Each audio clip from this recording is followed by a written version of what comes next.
Hello everyone, welcome to Black Mirror Horror. कैसे हैं आप सब? आई होप आप सब ठीक होंगे। आप सभी को नए साल की बहुत बहुत शुभकामनाएं और उम्मीद करती हूँ कि आप सभी का नया साल बहुत अच्छा और खुशहाल बीते। तो मैं आप सभी के लिए गांव की चौपाल का अगला भाग लेकर आई हूँ। और गांव की चौपाल ये एक सीरीज़ है जो इसी तरह से चलती रहेगी। ये कहानी कोई 3 या 4 या 5 पार्ट में बनने वाली कोई कहानी नहीं है। ये एक सीरीज़ है जिसमें हमेशा ये चौपाल बैठेगी और आपको बूढ़े बुज़ुर्गों और गांव के लोगों जैसे नीरज, सजीवन, दादू भैया, ये सभी अपनी अपनी एक्सपीरियंस की गई कहानियाँ सुनाते रहेंगे। तो उम्मीद करती हूँ कि आपको ये सीरीज़ पसंद आ रही होगी।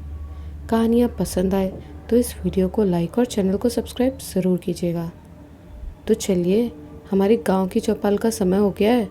कहीं हमारी कोई कहानी मिस ना हो जाए। नीरज, सजीवन, दादू भैया सब चौपाल सजाकर बैठ चुके हैं। आइए शामिल होते हैं इस चौपाल में। जिस दिन शंभू बब्बा जिनगोदर गए थे, उस दिन के बाद अगले कई दिनों तक वो चौपाल में शामिल नहीं हुए थे।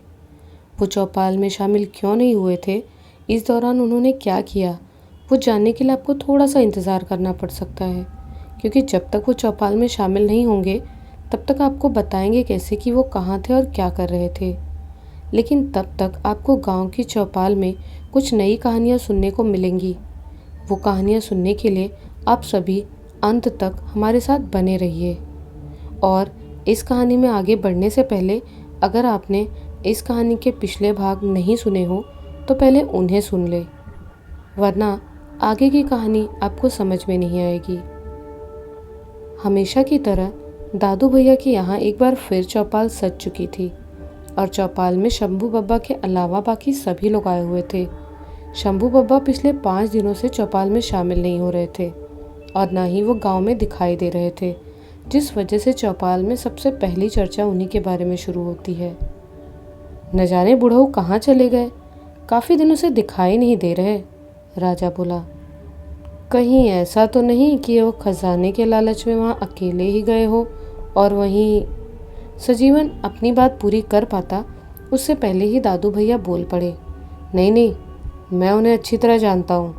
वो लालच में आकर ऐसा कुछ भी नहीं कर सकते। ये बात मैं भी जानता हूँ, मैं तो सिर्फ मजाक कर रहा था, सजीवन ने लल्लू भैया की बात का जवाब दिया। चलो बहुत हो गया मजाक, अब कहानियों का सिलसिला शुरू करो, दादू भैया बोले। हाँ क्यों नहीं, आज सबसे पहले मैं कहानी सुनाऊंगा, सजीवन बोला। हाँ तो फिर देर किस बात की है, शुरू कर, दयाराम काका बोले।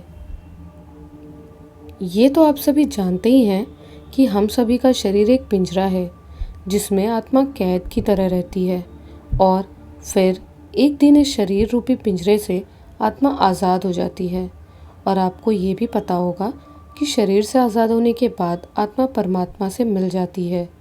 लेकिन कई बार आत्मा यहीं भटकती रहती है क्योंकि मरने वालों की कुछ इच्छाएं अधूरी रह जाती है। हाँ, ये बात हम सभी जानते हैं। लगता है आज तू प्रवचन देने के मूड में है, लल्लू भैया बोले। अरे नहीं, मेरी बात पूरी तो सुनो, इतना बोलकर सजीवन अपनी कहानी आगे बढ़ाता है। पुराणों में लिखा है कि ऐसे लोगों की अतृप्त आत्माएं 2 लोगों के बीच भटकती रहती हैं, जिन्होंने जीते जी अच्छे कर्म नहीं किए या फिर जिनकी इच्छाएं अधूरी रह जाती हैं। मरने से पहले जिन लोगों की इच्छाएं अधूरी रह जाती हैं, जब तक उनकी इच्छाएं पूरी नहीं हो जाती तब तक उनकी आत्माएं भटकती रहती हैं।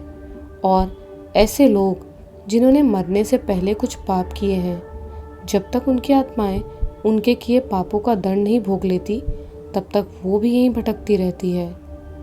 तू रहने दे यार, तू अपना प्रवचन बाद में सुनाना। हम सब यहाँ कहानी सुनने इकट्ठा हुए हैं, ना कि प्रवचन, टॉन मारते हुए नीरज बोला।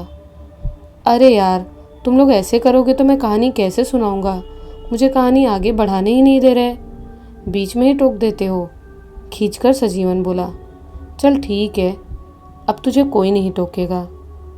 अब तू अपनी कहानी पूरी सुनाकर ही चुप होना, लल्लू भैया बोले। जो बात मैंने अभी कही है वो बात मुझे सालों पहले कहानी सुनाने से पहले मेरे दादाजी ने बताई थी।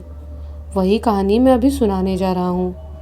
मेरी कहानी का मुख्य पात्र सुरेश और उसका परिवार है। सुरेश एक जमींदार था जिसके पास अपने गांव की लगभग 90% ज़मीन थी। गांव के बाकी लोगों के पास बाकी बची 10% ज़मीन थी।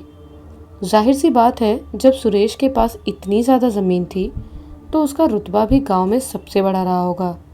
उसका रुतबा इतना बड़ा था कि वो गांव के जिस भी व्यक्ति से जो काम करवाना चाहता था वो काम करवा लेता था और कोई भी उसे मना भी नहीं करता था, क्योंकि सुरेश घमंडी था और गांव के लोग उससे डरते भी थे। उनके पास उससे डरने का एक कारण भी था। वो कारण क्या था वो आपको बाद में समझ आ जाएगा। एक दिन सुरेश के गांव का एक व्यक्ति मुन्ना उसकी हवेली के सामने से गुजर रहा था। तभी सुरेश उसे आवाज़ लगाकर अपने पास बुलाता है और उसे अपने खेत में पानी लगाने को कहता है। उस वक्त मुन्ना अपने खेत में पानी लगाने के लिए जा रहा था, लेकिन वो सुरेश की बात टाल ना सका और ना चाहते हुए भी उसके खेत में पानी लगाने चला गया। दोपहर से शाम हो गई, लेकिन मुन्ना घर नहीं आया, जिस वजह से उसकी पत्नी सरिता को उसकी चिंता होने लगी।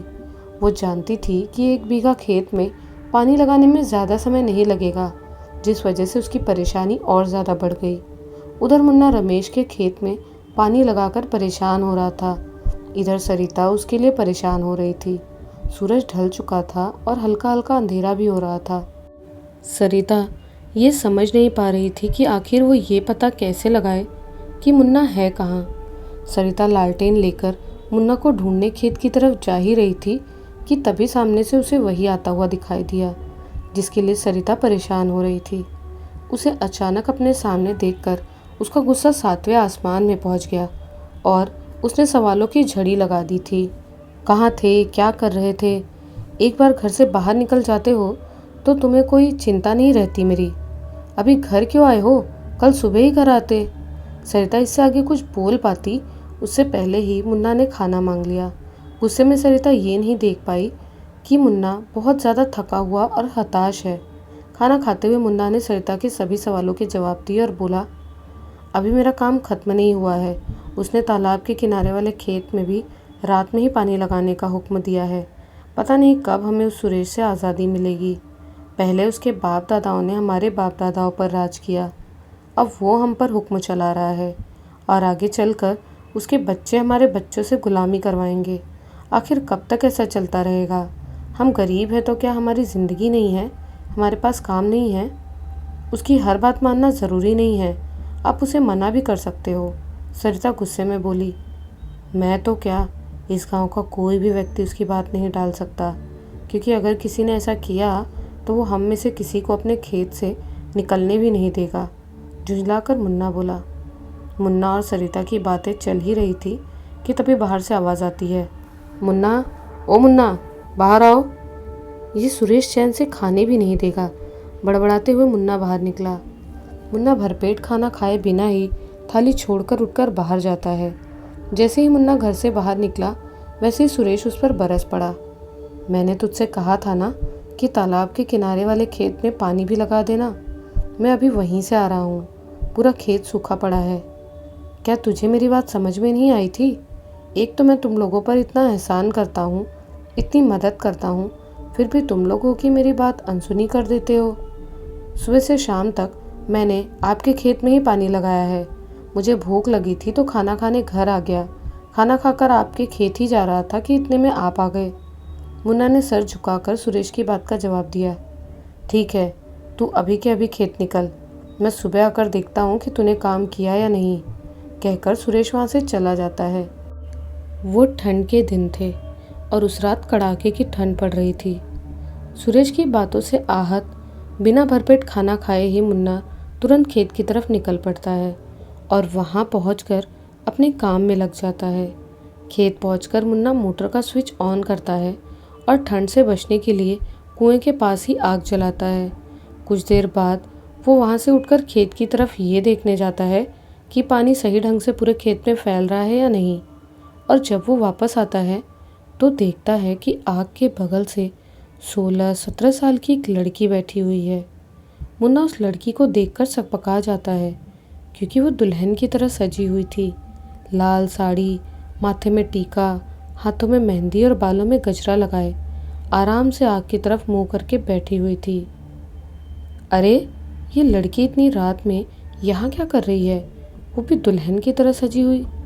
कहीं ऐसा तो नहीं ये शादी के मंडप से भाग कर आई है, या फिर ऐसा भी हो सकता है कि कोई इसे भगा लाया हो, लेकिन इसके अलावा और कोई दिखाई तो नहीं दे रहा। इसी से इसके बारे में पूछना पड़ेगा। सोचता हुआ मुन्ना धीरे धीरे उस लड़की की तरफ बढ़ता है और चुपचाप बिना कुछ बोले उसके बगल से आग की तरफ मुंह करके बैठ जाता है। कुछ देर तक वो दोनों खामोश बैठे आग की तरफ देखते रहते हैं। फिर मुन्ना हिम्मत करके उससे उसके बारे में पूछता है, जैसे कि वो कौन है और इतनी रात में यहाँ क्या कर रही है। वो लड़की उसकी बात का कोई जवाब नहीं देती, वो सिर्फ आग की तरफ देख रही थी। मुन्ना ने भी उससे दोबारा कुछ नहीं पूछा। कुछ देर तक खामोश रहने के बाद मुन्ना एक बार फिर खेत की तरफ जाता है। अच्छी तरह से ये मुआयना करने के बाद कि पूरे खेत में पानी सही ढंग से फैल रहा है कि नहीं, मुन्ना वापस आग के पास आने वाला ही होता है कि वो उसी लड़की को अपने सामने खड़ी पाता है। इस बार उसकी आंखों में आंसू थे।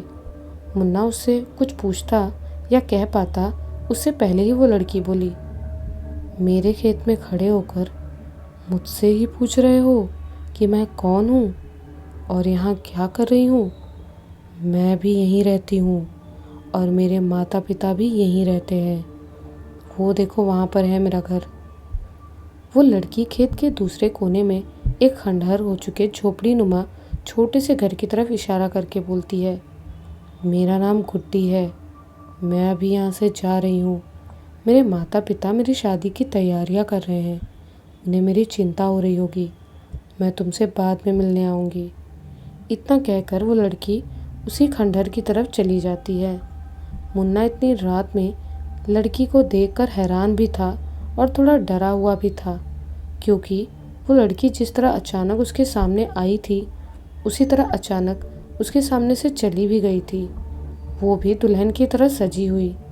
मुन्ना उसके बारे में सोच ही रहा था कि अचानक उस पर ठंड हावी होने लगी।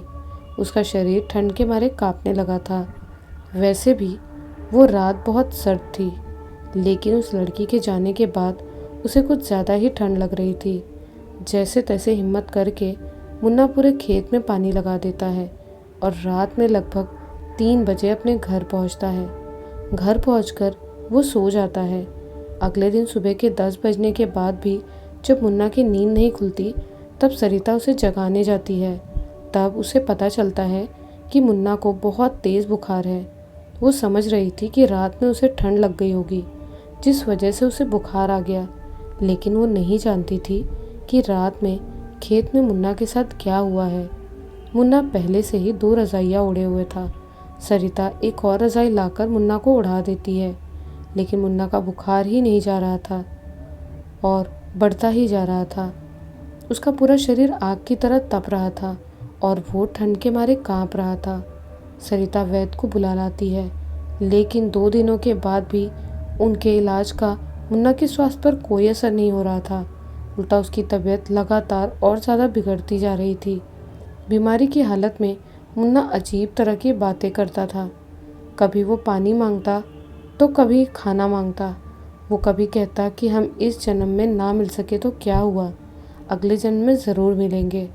मुन्ना वो सब बीमारी की हालत में बोल रहा था, इसलिए सरिता उसकी बातों पर ध्यान नहीं दे रही थी। उस रात भी सरिता मुन्ना के पास ही लेटी हुई थी। उस समय लगभग 12 बज रहे थे। पूरा दिन घर के काम और मुन्ना की देखभाल करने के बाद सरिता बहुत ज़्यादा थक गई थी, जिस वजह से उसे नींद आ गई। अचानक उसकी नींद खुली तो उसे खटर पटर की आवाज़ सुनाई दी। उसने देखा कि मुन्ना बिस्तर में नहीं है। वो उठकर उसे ढूंढने गई तो उसने उसे बरामदे में लगे आईने के सामने खड़ा पाया। उसे देखकर उसकी चीख निकल जाती है। बरामदे में सरिता ने अपने पति का वो रूप देखा जिसके बारे में उसने कभी कल्पना भी नहीं की थी। मुन्ना का वो रूप सरिता के लिए भयानक था। मुन्ना आईने के सामने खड़ा अपने आप को देखकर हंस रहा था। वो बिल्कुल लड़कियों की तरह ही अपने आप को आईने में देखकर खुश हो रहा था। वो कभी अपना दायां गाल देखता तो कभी बायां गाल, तो कभी होठ देखता। उसने सरिता के सामने ही चूड़ियाँ पहनी और उसी की एक माला पहन ली। मुन्ना को टोकते हुए सरिता बोली, ए जी, आप ये क्या कर रहे हैं? बावले हो गए हैं क्या, जो लड़कियों की तरह सज रहे हैं? इतना कहकर सरिता मुन्ना के पास जाती है, उसके गले से माला निकालने की कोशिश करती है। हाथ कैसे लगाया तूने मुझे? तू जानती नहीं मैं कौन हूँ? क्या तुझे पता नहीं कि मेरी शादी होने वाली है, और जिस लड़की की शादी होती है वो ऐसे ही श्रृंगार करती है? तुझे पता नहीं है क्या? चल अब जल्दी से मेरा सुहाग का जोड़ा ला। मेरा दूल्हा बारात लेकर आता ही होगा। अगर मैं समय से सज नहीं पाई तो वो मेरे बारे में क्या सोचेगा? मुन्ना एक लड़की की तरह ही बहुत ज़्यादा गुस्से में बोला और सरिता को धक्का दे दिया। मुन्ना ने उससे पहले कभी सरिता के साथ उस तरह की बदसलूकी नहीं की थी। उस समय क्या हुआ था सरिता वो समझने की कोशिश करती रही थी कि तभी मुन्ना फिर बोला, मुझे सिर्फ अपना काम पूरा करना है, और अगर मेरे काम में कोई बीच में आया तो मैं उसे भी नहीं छोड़ूंगी, सबको ख़त्म कर दूंगी। मुन्ना यही बात बार बार रटते हुए बेहोश हो जाता है। सरिता समझ चुकी थी कि उसका पति किसी आत्मा के वश में है। वो तुरंत अपने ससुर हरिराम को बुला लाती है और अभी अभी सुरेश ने जो कुछ भी किया उसके बारे में सब कुछ बताती है। हरिराम अपनी कुलदेवी का नाम लेकर मुन्ना का पानी उतारता है। उसके कुछ देर बाद मुन्ना अपनी आंखें खोलता है। उसे होश ही नहीं था कि पिछले कुछ दिनों से उसके साथ क्या हो रहा था, या फिर उसने सरिता से क्या कहा। उस रात खेत में जो कुछ भी हुआ था मुन्ना हरिराम से सब कुछ बताता है। उसकी बात सुनकर हरिराम एकदम सन्न रह गया, क्योंकि वो जानता था कि उस रात मुन्ना को जो लड़की दिखाई दी थी वो कौन थी, क्योंकि वो उसके बारे में अच्छी तरह से जानता था।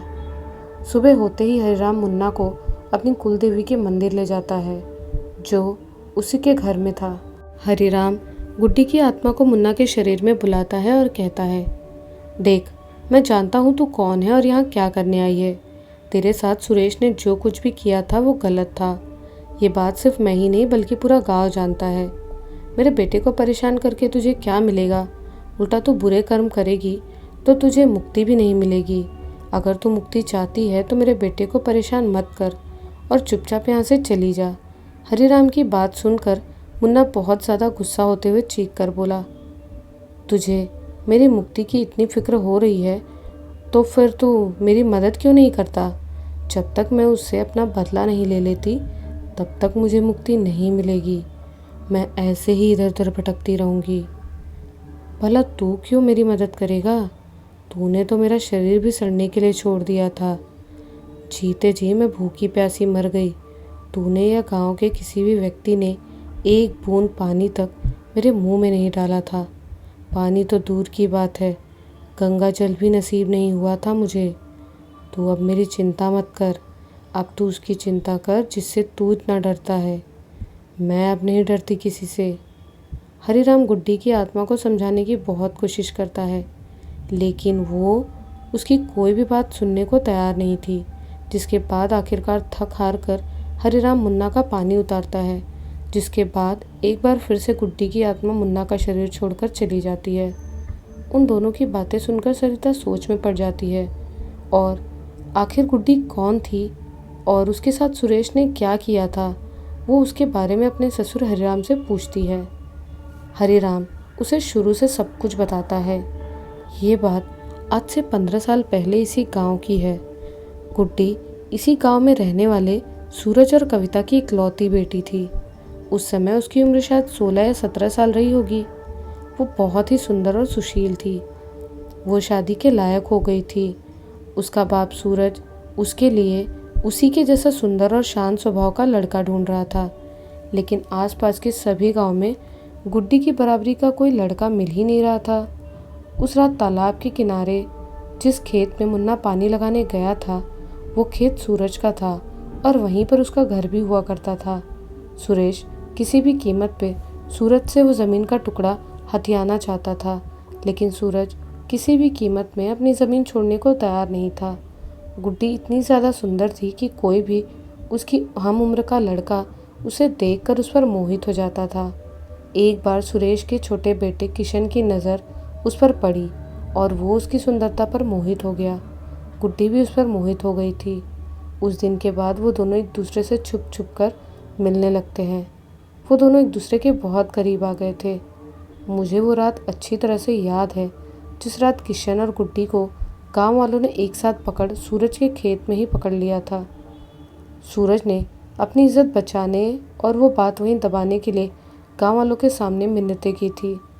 उसने उनके सामने अपनी नाक भी रगड़ी थी क्योंकि वो ये बात अच्छी तरह जानता था कि अगर सुरेश के कानों तक वो बात पहुंचेगी तो वो गुड्डी को जिंदा नहीं छोड़ेगा। अपनी झूठी शान बचाने के लिए हो सकता है सुरेश गुड्डी के साथ साथ सूरज और उसकी पत्नी की भी जान ले ले। गांव वाले ये बात समझ रहे थे, जिस वजह से वो उस रात की घटना को दबा गए और किशन को सिर्फ चेतावनी देकर छोड़ दिया। सूरज और कविता गुड्डी को समझाने की बहुत कोशिश करते हैं, लेकिन वो सुनती ही नहीं। उसे उन्होंने बहुत बार समझाया कि वो किशन को भूल जाए, नहीं तो उसका अंजाम बहुत बुरा होगा। लेकिन गुड्डी के सर पर तो किशन के प्यार का जुनून सवार था। वो किसी भी कीमत पर उसे भूलने को तैयार नहीं थी। उस घटना के बाद भी वो छुप छुप कर किशन से मिलती थी। फिर एक दिन वही हुआ जिस बात का सूरज को डर था। सुरेश को किशन और गुड्डी के प्रेम संबंध के बारे में पता चल गया। उसके बाद सूरज और कविता गांव छोड़कर जाने के बारे में सोचने लगे, क्योंकि उन्हें डर था कि सुरेश किसी को भी जिंदा नहीं छोड़ेगा, सबकी जान ले लेगा। लेकिन गुड्डी गांव छोड़कर जाने को तैयार नहीं थी। मैं तुझे ये बात कैसे समझाऊं कि उसका पिता जल्लाद है। वो तुम दोनों के प्यार को नहीं समझेगा। वो अपनी इज्जत बचाने के लिए तेरे टुकड़े कर देगा। कविता रोते हुए गुस्से से बोली, मैं किशन को बहुत अच्छी तरह से जानती हूँ। वो मुझसे प्यार करता है। वो अपने पिताजी को समझाएगा। गुड्डी भी अपनी माँ को समझाती है। प्यार, वो भी तुझसे। एक तो वो बड़ी जात वाला, ऊपर से वो पढ़ा लिखा। वो तुझसे सिर्फ अपना मन बहला रहा है। वो तेरी इज्जत के साथ खेल रहा है। तू ये बात समझ जा, नहीं तो तेरे साथ साथ तेरे माँ बाप भी मारे जाएंगे। कविता ने एक बार फिर गुड्डी को समझाया। उस दिन के बाद कविता गुड्डी को अपनी नज़रों के सामने रखने लगी, लेकिन एक रात गुड्डी उसकी नज़रों से बचकर चोरी से किशन के घर उससे मिलने जाती है। गुड्डी ये बात नहीं जानती थी कि उसकी माँ के अलावा भी गांव के कुछ और लोग हैं जो उस पर और किशन पर नज़र रखते हैं। जैसे ही वो अपने घर से बाहर निकली, वो लोग उसका पीछा करने लगते हैं और जैसे ही वो किशन के घर पहुंची, वो सभी लोग शोर मचाकर गांव के और लोगों को इकट्ठा कर लेते हैं। जो गांव वाले सुरेश के सामने अपनी नज़रें ऊंची करने से डरते थे, वही गांव वाले उस रात उसके सामने सीना तान कर खड़े थे और आवाज़ बुलंद करके उसके बेटे पर चिल्ला रहे थे। सुरेश चाहता तो उसी वक्त गुड्डी के टुकड़े टुकड़े कर देता, लेकिन उसने गुस्से से नहीं बल्कि शांत दिमाग से काम लिया। उसने गांव वालों के सामने अपने बेटे की गलती मानी और किशन से गुड्डी की शादी कराने का वादा कर दिया, क्योंकि गांव वालों का मानना था कि किशन ने गुड्डी के साथ गलत किया है, जिस वजह से उसे उससे शादी करनी होगी। उन सभी गांव वालों के साथ सुरेश सूरज के घर जा पहुंचा। उस समय गुड्डी और किशन सुरेश के घर पर ही थे। तब तक सूरज और कविता को ये पता नहीं था कि गुड्डी घर पर नहीं है। सुरेश उस वक्त बहुत ज़्यादा गुस्से में था। गांव वालों को बाहर खड़ा करके सुरेश सूरज के घर के अंदर गया और उससे बोला, तेरी बेटी ने मेरी इज्जत इन गांव वालों के सामने उछाली है। अब मैं उसका वो हश्र करूँगा कि उसकी हालत देखकर कोई भी प्यार करने से डरेगा। इतना बोलकर सुरेश वहाँ से चला गया। बाहर निकलकर सुरेश ज़ोर से चिल्लाया, आज से ठीक 5 दिन बाद गांव के मंदिर में ही मैं अपने बेटे की शादी सूरज की बेटी से गुड्डी से बड़ी धूमधाम से करवाऊंगा। आप सभी शादी में आमंत्रित है। उसके बाद सभी गांव वाले सुरेश की जय जयकार करने लगे और वो वहाँ से चले गए। मैं भी उस भीड़ में शामिल था। उस समय मुन्ना बहुत छोटा था। उसमें इतनी समझ नहीं थी कि गांव में क्या हो रहा है वो समझ सके। अगले दिन सूरज और कविता सुरेश के घर जाते हैं और गुड्डी को अपने साथ चलने को कहते हैं, लेकिन गुड्डी उनके साथ जाने से मना कर देती है। उस वक्त कविता की आंखों से आंसू थम नहीं रहे थे, क्योंकि वो जानती थी कि गुड्डी के साथ क्या होने वाला है। लेकिन गुड्डी को बिल्कुल भी आने वाली मुसीबत के बारे में आभास नहीं था।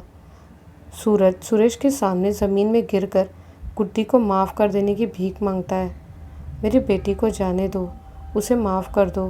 वो नादान है, वो अभी कुछ नहीं जानती। मैं उसे लेकर किसी दूसरे गांव चला जाऊंगा। उसके बाद आपको अपनी शक्ल भी नहीं दिखाऊंगा कभी। सुरेश बिना उसकी बात का जवाब दिए वहाँ से चला जाता है। जवानी के जोश में गुड्डी की आंखों में किशन के प्यार का पर्दा पड़ा हुआ था, जिस वजह से उसे अपनी माँ बाप की तकलीफ़ नहीं दिखाई दे रही थी।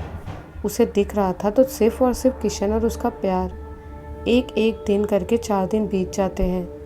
5वें दिन, जैसा कि सुरेश ने गांव वालों से कहा था, गांव के मंदिर में किशन की शादी की तैयारियां शुरू होती हैं। गांव वालों के लिए पकवान बनाए जाते हैं। सुबह से शाम तक मंदिर में हवन होता है। गांव वाले एक दूसरे से बातें करते हैं कि सुरेश अपनी बात का पक्का है। भले ही वो ज़मींदार है और दौलत वाला है, लेकिन फिर भी अपने बेटे के प्यार की खातिर गरीब लड़की से उसकी शादी करवा रहा है। भले ही सभी गांव वाले सुरेश की तारीफ़ कर रहे थे, लेकिन उनकी नज़र उसे ढूंढ रही थी, क्योंकि सुबह से शाम हो गई थी, वो कहीं दिखाई नहीं दिया था।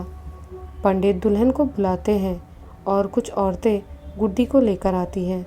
उसे देखकर गांव वाले बिल्कुल हैरान थे, क्योंकि उसने ना तो शादी का लाल जोड़ा पहना हुआ था, न ही श्रृंगार किया हुआ था। वो उन्हीं मामूली कपड़ों में थी जो वो हमेशा पहनती थी। गुड्डी से पूजा करवाने के बाद पंडित किशन को बुलाते हैं। किशन भी मामूली कपड़ों में ही था। गाँव वाले समझ नहीं पा रहे थे कि ये किस तरह की शादी हो रही है, जिसमें वर और वधू दूल्हा दुल्हन नहीं बने। दोनों से पूजा करवाने के बाद पंडित कन्यादान के लिए गुड्डी के माता पिता को बुलाते हैं। गुड्डी बहुत ज़्यादा घबराई हुई थी, क्योंकि उसे किसी अनहोनी की आशंका थी। वो घबराई आंखों से अपने माँ बाप को ढूंढ रही थी। तभी मंदिर के पीछे से निकलकर आता हुआ उसे अपना बाप दिखाई दिया। वो बहुत ज़्यादा डरा हुआ था। डर उसकी आंखों में साफ झलक रहा था। डर के मारे वो कांप रहा था। कुछ देर बाद मंदिर के पीछे से निकलकर सुरेश भी उसी की तरफ चला आ रहा था। उसे देखकर गुड्डी चीख पड़ी और माँ माँ माँ चिल्लाती हुई सुरेश की तरफ भागी। सुरेश के एक हाथ में खून से सनी हुई तलवार थी, जिसमें से खून टपक रहा था, और दूसरे हाथ में कविता का कटा हुआ सर था, जिसे उसने उसके बालों से पकड़ा हुआ था। सुरेश के हाथ में कविता का कटा हुआ सर देखकर सभी गांव वाले सन्न रह गए थे। कुछ देर पहले तक जो गांव वाले सुरेश की तारीफ कर रहे थे और उसके बारे में तरह तरह की बातें कर रहे थे, वो सभी एकदम खामोश हो गए थे। अब आगे की कहानी मैं कल सुनाऊंगा, क्योंकि अब समय हो गया है। अभी काकी आएंगी और कहेंगी, तुम लोग एक साथ बैठ जाते हो तो तुम्हें समय का पता ही नहीं चलता। चलो अब अपने अपने घर जाओ और सो जाओ। सजीवन अपनी बात पूरी कर पाता उससे पहले ही सोना भाई वहाँ आकर उसकी बात पूरी करती है। उसके बाद वो सभी अपने अपने घर जाते हैं। तो आज की कहानी में बस इतना ही। आपको ये कहानी कैसी लगी हमें कमेंट्स में ज़रूर बताइएगा। इसके आगे की कहानी लेकर मैं बहुत जल्द मिलूँगी आप सभी से गांव की चौपाल के अगले भाग में। तब तक के लिए बाय एंड टेक केयर।